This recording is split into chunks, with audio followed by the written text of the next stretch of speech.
pondok pesantren, apa yang terlintas di pikiran kita semua. Pada kesempatan kali ini, kita akan melaksanakan kegiatan observasi dan wawancara mendalam mengenai sistem pembelajaran di pondok pesantren Sunanul Husna. Pondok pesantren Sunanul Husna terletak di Tangerang Selatan. Pondok pesantren ini memiliki program unggulan yaitu Al-Quran dan Kitab Kuning.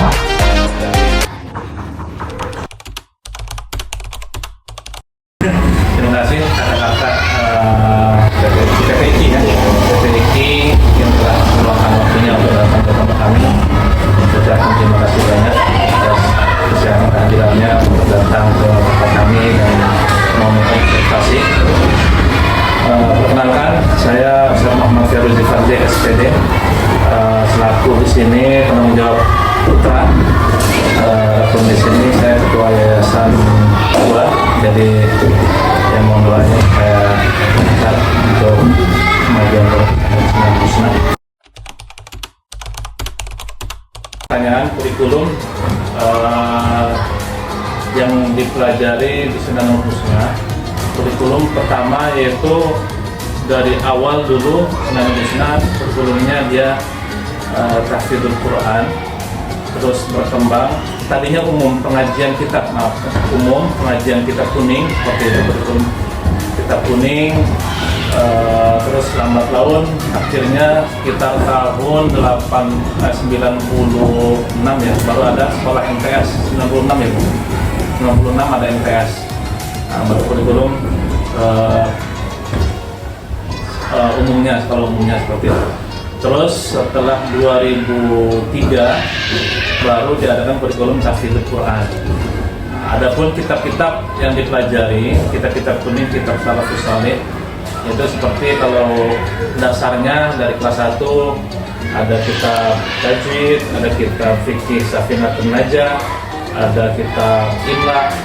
Di kelas 2 naik ke kitab takrib, ada jurumiyah dan lain sebagainya. Kelas 3 naik lagi ada Imriti, kelas 4 ada Alfiyah, seperti itu.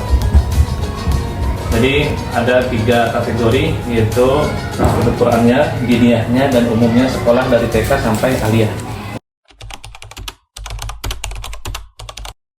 Untuk sekolah ini metode pengajaran ya, metode pengajaran, bervariatif, tergantung bidang studi yang disampaikan, juga tergantung materi apa yang disampaikan oleh guru yang bersangkutan.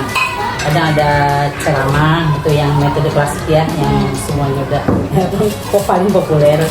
Kemudian metode ada diskusi, kemudian ini zigzag, kemudian snowball, kemudian kita tanya jawab. Untuk di metode pengajaran di MTS. Upaya pesantren dalam kemajuan zaman, kita tidak bisa menghindari perkembangan zaman seperti ini. Jadi walaupun kita salafus saleh, bisa dibilang dulu itu pondok pesantren, yang namanya pondok pesantren hanya kitab saja gitu. Kitab pondok pesantren salaf kitab saja. Tapi kita di sini kitab salaf juga, ada umumnya juga sekolah gitu. Untuk upayanya kita tetap bikin sekolah dari MTS, aliyah, ada TK-nya, ada MI-nya. Karena MI ini baru sekitar 2009 atau kalau nggak salah baru mulai gitu, 2009. Jadi untuk perkembangan zaman kita tetap mengikuti metode perkembangan zaman yang mana pendidikan itu harus menyenangkan gitu. Pembelajaran itu harus menyenangkan, tidak seperti yang dulu dengan tekang atau dengan lebih tegas gitu. Sehingga kita mengajar pun kepada murid kita sedikit kita tidak terlalu mengekang, tapi tetap ketegasan itu kita jalankan dengan pembawaan guru yang selalu saya bilang bahwasanya murid ini bukan hanya sekedar murid, tapi dia adalah partner kita dalam menjalankan yayasan ini. Jadi untuk apa kita di sini seorang guru kalau kita tidak ada muridnya, sama aja sia-sia saya bilang seperti itu. Dan untuk apa pondok ini kalau tidak ada guru seperti kalian, maka di sini nggak ada pembelajaran. Jadi saya bilang walaupun sebagai ketua yayasan 2 kita di sini saya menganggap seperti kerjasama untuk bagaimana tidak tergerus dengan perkembangan zaman yang begitu merosot dari akhlaknya, tapi juga tidak tertinggal dari segi pembelajaran yang dengan perkembangan zamannya. Jadi anak itu tetap kita ada praktek-praktek yang menyesuaikan dengan perkembangan zaman, seperti contohnya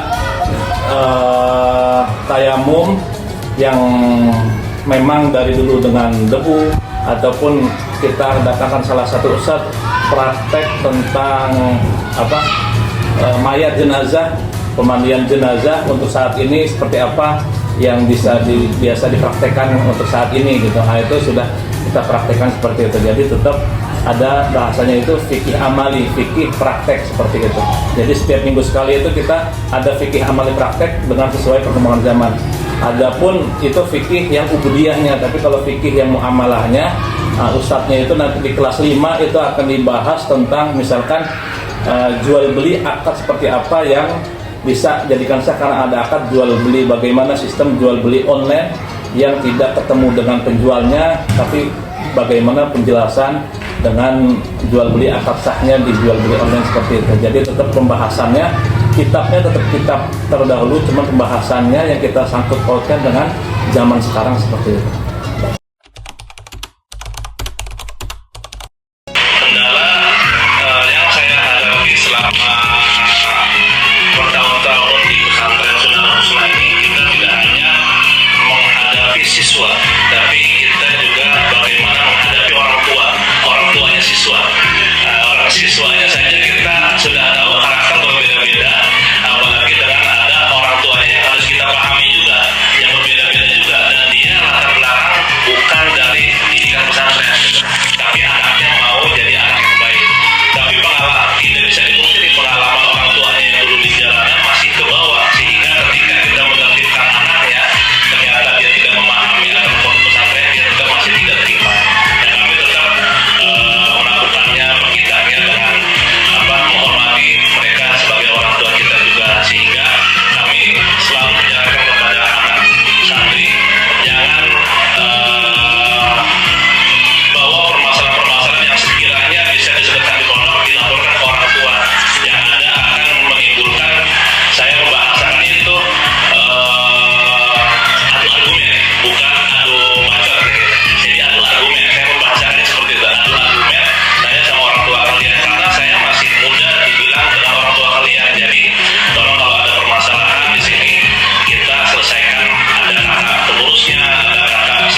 Saya Semaya Almardiah, Semuanya. Sekarang kakaknya kelas berapa? kelas 2 ya. Apa tujuan Umay belajar di pesantren ini, Sunnanul Husna? Tujuan saya Iya. di sini hafal Quran. Bagaimana pembelajaran yang ada di Sunnanul Husna ini? Di pesantren ini ada, kalau dibilang, 2 jurusan. Yang satu tahfiz, yang satu bisa ngambil kitabnya aja.